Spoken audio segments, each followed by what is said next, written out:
پہلے کامران مرتضیٰ صاحب، یہ ملاقات ہوئی مولانا کی شہباز شریف صاحب کے ساتھ. اب سورسز سے خبریں نکلی ہیں، آپ اس کی تصدیق یا تردید کر سکیں گے کہ مولانا راضی ہو گئے ہیں کہ چلیے اکتوبر نومبر میں الیکشن کرا دیں، لیکن مشروط آمادگی ظاہر کی گئی ہے، یہ رپورٹ ہوا ہے سورسز سے. کیا آپ سمجھتے ہیں کچھ ایسی شرائط ہیں اس وقت جو جے یو آئی سامنے رکھ سکتی ہے شہباز شریف کے موجودہ حکومت کے؟ ایسا ہے کہ ہماری جو چاہت تھی اسی وقت جب عمران خان کو ہٹایا گیا تھا تو ہم الیکشن کروانے کے حق میں تھے، اور یہی بات مولانا صاحب نے کی. اور یہ بات میری پریزنس میں بھی اپریل 2022 میں مولانا نے شہباز شریف صاحب کی موجودگی میں، بلاول صاحب کی موجودگی میں کی تھی. یہ وینیو جو مجھے یاد پڑتا ہے پنجاب ہاؤس تھا شاید. تو کوئی اس میں میرا خیال ہے کہ ہماری طرف سے الیکشن کی ڈیلے کی بات نہیں ہوئی. جو پچھلے مہینے ہماری شورا کا اجلاس تھا اس میں بھی ہم نے اپنی پارٹی کو گو ایڈ دے دیا ہوا تھا، نہ صرف صوبوں کی سطح پہ بلکہ ڈسٹرکٹ کی سطح پہ بھی ہم نے کہہ دیا ہوا تھا کہ الیکشن کی تیاری میں جائیں. اور اب آپ نے رزلٹ بھی دیکھا ہوگا، وہ لوکل باڈیز کا بلوچستان میں ڈسٹرکٹ چیئرمینس کی حد تک وہ بھی آپ دیکھیے، اس میں جے یو آئی کے خاصا جو ہے نا بہتر نتائج اس نے حاصل کیے. تو کامران صاحب آپ کہہ رہے ہیں کہ کبھی بھی آپ الیکشن کا ڈیلے چاہتے ہی نہیں تھے، آپ ایک سال کے لیے انتخابات کو ملتوی کرانا نہیں چاہتے تھے، آپ یہ کہہ رہے ہیں کبھی بھی یہ خواہش ہی نہیں رہی آپ کی؟ اس میں ایسا ہے کہ عمران خان صاحب کہتے تھے کہ ابھی الیکشن کراؤ. جواب میں جو ہے نا وہ ایک طرح سے ان کو ایک زج کرنے والی بات آ جاتی تھی کہ وہ کہتے تھے ابھی الیکشن کروائیے، ہم کہتے تھے ہماری طرف سے مولانا صاحب نے کہا کہ نہیں ایک سال اور بڑھ جائے گا. تو وہ یہ کہنے والا جو ہے نا وہ صرف وہ ایک سیاسی جواب آپ اس کو سمجھ لیجئے، مگر کبھی بھی جو ہے نا یہ پارٹی کی انٹینشن نہیں رہی کہ وہ الیکشن کو پرولونگ کریں یا کسی قسم کی کوئی کنڈیشنز ہیں اس میں. الیکشنز کے لیے ہم تیار تھے، تیار ہیں اور تیار ہوں گے. کسی پارٹی کے لیے الیکشن کے لیے تیار نہ ہونا جو ہے وہ اس کو سیاسی نہیں رکھ سکتا. پھر صحیح ہے. تو کامران صاحب کوئی شرائط عائد ہوئی ہیں اس سلسلے میں کہ چلیں ہم مان رہے ہیں آپ کی بات، ہم وقت پر الیکشن کرا لیتے ہیں، لیکن اب خبریں کچھ یہ بھی سورسز سے آ رہی ہیں کہ مولانا نے اب خواہش کا اظہار کیا ہے کہ وہ عارف علوی صاحب کے جانے کے بعد پاکستان کے صدر لگنا چاہتے ہیں؟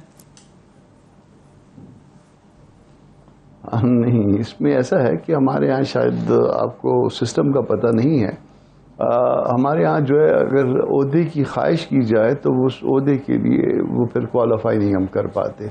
میں جیسے ایک سٹنگ سینیٹر ہوں، اگر فرض کر لیجئے کہ میں اس عہدے کے لیے خواہش کرتا تو سب سے پہلے ڈسکوالیفیکیشن میری یہی ہوتی کہ میں نے اس کے لیے خواہش کا اظہار کیا. تو مولانا کی طرف تو آپ کا پارٹی کے اندر کا میکینزم ہے نا؟ نہیں ہوا یہ ہو جی پارٹی کے اندر کا میکینزم ہے. اور مولانا نے بھی کبھی میرا خیال ہے کہ اس خواہش کا اظہار کسی کے ساتھ پرائیویٹلی بھی نہیں کیا ہوگا. مگر اگر پارٹی کہیں پہ نامزد کرتی ہے، فرض کر لیجئے مجھے کہیں کہ جی آپ نے کنٹیسٹ کرنا ہے، تو باوجود کہ مجھے پتا ہو کہ میں نہیں سر، لیکن وہ وکی لیکس کے مطابق تو مولانا نے وزارت عظمیٰ بھی مانگی تھی، تو وہ ڈسکوالیفیکیشن تو تب بھی ان کی نہیں ہوئی تھی. وکی لیکس کے مطابق تو وزارت عظمیٰ کے بھی خواہش مند ہے. وکی لیکس میں جو مرضی کہہ لے، وکی لیکس میں تو اور بھی بہت کچھ تھا، بہت لوگوں کے خلاف تھا. مولانا یاد آ گئے، باقی لوگ یاد نہیں آئے آپ کو. اس پر کامران مرتضیٰ صاحب رسپونڈ کیجیے گا. وہ کہہ رہے ہیں کہ کرپشن ہو رہی ہے، لین دین ہو رہا ہے، ٹرانسفر پوسٹنگ میں کرپشن ہو رہی ہے، اور جو الفاظ استعمال ہوئے کہ حلوے کھائے جا رہے ہیں، منو سلوا کھایا جا رہا ہے، دین کا لبادہ اوڑا ہوا ہے، یہ سب چیزیں. اور ابھی یہ چلیں، وہ تو احمد صاحب نے کہا تھا، سمر صاحبہ اس کو جو ہے وہ اور بھی ڈیٹیل کے ساتھ، اگرچہ انہوں نے یہ الفاظ استعمال نہیں کیے لیکن وہ ڈیٹیل سے کہہ رہی ہیں کہ یہ سب ٹرانسفر پوسٹنگ میں مال کھایا جا رہا، بنایا جا رہا ہے. اور میئر نے تو خود کو ڈپٹی گورنر بنا لیا ہے. کیسے جواب دیں گے سر اس کا؟ دیکھیے، میری یہ بہن جو ہیں یہ صوبے کی بیٹی ہیں، اور ایم ایل کی طرف سے بھی جو ہے نا ایک ایلیگیشن جو ہے نا اس طرح سے اس سے ملتا جلتا آیا ہے. تو یہ ایک صوبے کی بیٹی ہونے کے ناطے اور وہ صوبے کے بیٹے ہونے کے ناطے ان کو چاہیے کہ اگر جو ہے یہ مال کھایا جا رہا ہے اور صوبے کا کوئی حق جو ہے ایسے جو ہے نا اس میں کوئی اس کو خردورد ہو رہی ہے، تو ان کو معاملہ رپورٹ کرنا چاہیے تھا، نہ کہ اس طرح الزام لگاتے. اور جب انہوں نے الزام لگایا ہے تو ایک ہمارے پاس آپشن موجود ہے ڈیمیجز کے لیے، ڈیفامیشن کے لیے.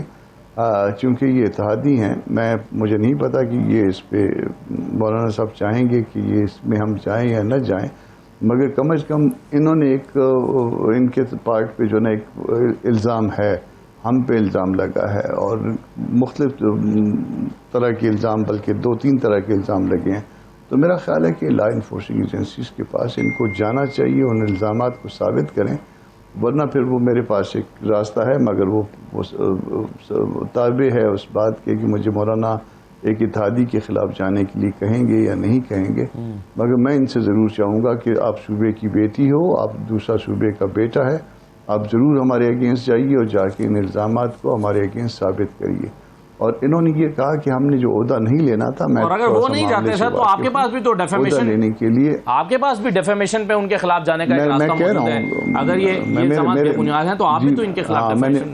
جی میں نے اس کی وضاحت شاید کی ہے، مگر شاید آپ نہیں اس کو فالو کر پائے.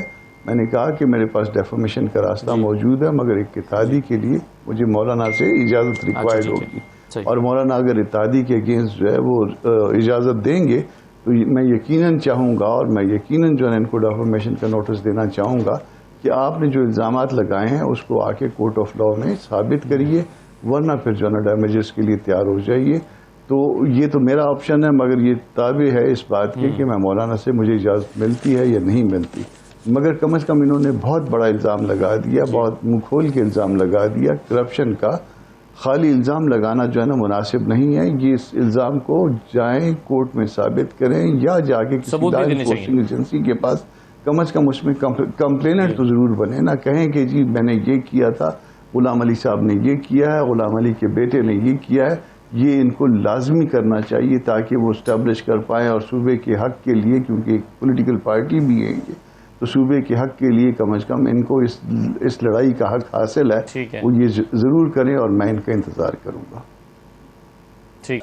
کامران مرتضیٰ صاحب، بریک پر جانے سے پہلے جو میں کہہ رہا تھا، یہ پاکستان میں انسانی حقوق کی خلاف ورزیوں پر کوئی بھی آواز اٹھائے، اسرائیل اٹھائے یا امریکہ اٹھائے یا کوئی اور تنظیم اٹھائے، لیکن کیا یہ دیکھنا چاہیے کہ وہ صحیح کہہ رہا ہے یا غلط کہہ رہا ہے، یا یہ دیکھنا چاہیے کہ کون کہہ رہا ہے؟ اس سے پہلے صرف ایک بات، ایک چھوٹی سی بات، یہ جو پہلے بحث چل رہی تھی، ایک تو مسئلہ یہ ہے کہ اس ملک میں الزام لگانا سب سے آسان کام ہے، اور الزام کو دھونے کے لیے جو نا مرنا پڑتا ہے. جیسے مفتی شکور صاحب جو ہے وہ ان کی شہادت ہوئی اور فوت ہوئے، تو یہ بہت ایک عجیب سی بات ہے کہ یہاں الزام لگا دیا جائے، مگر کہا جائے کہ کورٹ آف لا میں ثابت نہیں ہو سکتا، تو اس لیے ہم نہیں جائیں گے، یا کسی ہم ایجنسی کے پاس بھی جا کے اس کی رپورٹ نہیں کریں گے. میں ایک منٹ اور آپ کا لوں گا. اس سے پہلے میرے بارے میں کسی نے کہہ دیا کہ جی میرے فلیٹ 2 لندن میں ہیں. اب مجھے ان فلیٹوں کا پتہ نہیں ہے. میں نے کہا کہ چلو ایک تو کر لیں گے نا، ایک کر لیتے ہیں، ایک تم لے لینا، ایک میں لے لوں گا. تو اب اس طرح سے جو جس کا جی چاہتا ہے وہ کہہ دیتا ہے، اللہ ان کو ہدایت دے، بس ہم صرف اتنا ہی کہہ سکتے ہیں. یہ اپنا اسرائیل کے بارے میں جو آپ نے کہا کہ جو ہیومن رائٹس کے اس میں حوالے سے اور انہوں نے پاکستان پہ الزام لگایا، دیکھیے مولانا صاحب بہت عرصے سے یہ کہتے ہیں کہ کا تعلق جو ہے وہ کہیں نہ کہیں پہ اس لابی سے ہے، اور وہ لابی جو ہے نا جو وہ کہتے تھے وہ آج اسٹیبلش ہو گیا. وہ انہوں نے ان کے لیے اسرائیل کو جو ہے نا وہ 75 سال میں جب کبھی یہ خیال نہیں آیا پاکستان کے حوالے سے کہ پاکستان میں اچھا ہو رہا ہے، پاکستان میں برا ہو رہا ہے یا منظر سے ہٹ رہے ہیں، تو تب انہوں نے جا کے وہ ایک انٹرنیشنل فورم پہ الزام لگایا. تو یہ الزام لگانا جو ہے اسرائیل اگر ہمارے بارے میں سچ کہے تو بھی جو ہے نا ہم کو اس کا اسرائیل کا وہ قبول نہیں ہے، جھوٹ کہے تو وہ تو جھوٹ کہہ ہی رہا ہے. اور ہمیشہ جو ہے نا اسرائیل نے پاکستان کو، اگر اس کو عرب راستے بھی کیسی بھی ہیں وہ قبول ہیں، مگر پاکستان کسی قیمت پہ بھی ان کو قبول نہیں ہے، اور پاکستان میں ہمیشہ انہوں نے ڈسٹربنس چاہیے، اور یہ ڈسٹربنس پیدا کرنے مگر ساتھ ہی ساتھ آپ یہ بھی سمجھتے ہیں کہ پاکستان میں انسانی حقوق کی خلاف ورزیاں اور جبری گمشدگیاں یہ نہیں ہو رہی، یا آپ یہ بھی سمجھتے ہیں؟ آپ سر دیکھیے جبری گمشدگیوں کے بارے میں آپ بات کرتے ہیں تو یہ بہت عرصے سے ہو رہی ہیں، اور اس میں میرا اپنا گریونس جو ہے بلوچستان کے حوالے سے ہے.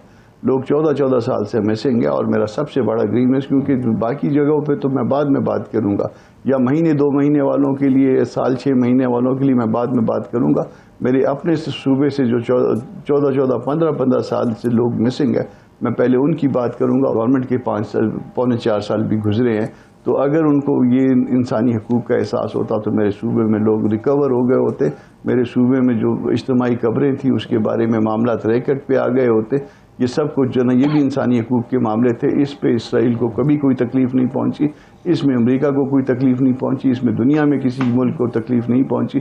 اب یہ معاملہ جب یہ گورنمنٹ گئی ہے تو اس کے بعد جو ہے نا وہ سب کو تکلیف پہنچنے لگ گئی ہے.